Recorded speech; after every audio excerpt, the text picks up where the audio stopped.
আমরা আজকে সেই ইসরায়েলকে স্মরণ করে দিতে চাই, ইসরায়েল তুমি হয় থেমে যাও, না হলে তোমাকে ফেরাউন, নমরুদ, আদ এবং সামুদ জাতির মতো তোমাকে থেমে যেতে হবে।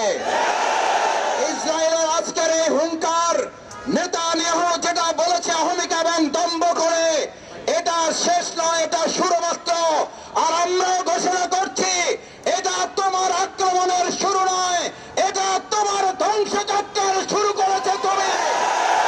নেতানিয়াহু ইসরায়েলকে গোটা পৃথিবীতে নিষিদ্ধ করতে হবে, ইসরায়েলের রাষ্ট্রকে নিষিদ্ধ করতে হবে, ইসরায়েলের বসতি স্থাপনকে নিষিদ্ধ ঘোষণা করতে হবে। গোটা বিশ্ব মুসলিম ঐক্য করে ইসরায়েলের অমানবিক হামলার বিরুদ্ধে ত্যাগহীন কণ্ঠে আমরা ঐক্যবদ্ধ ভূমিকা পালন করে ইসরায়েলের এই গণহত্যা বন্ধ করব ইনশাআল্লাহ।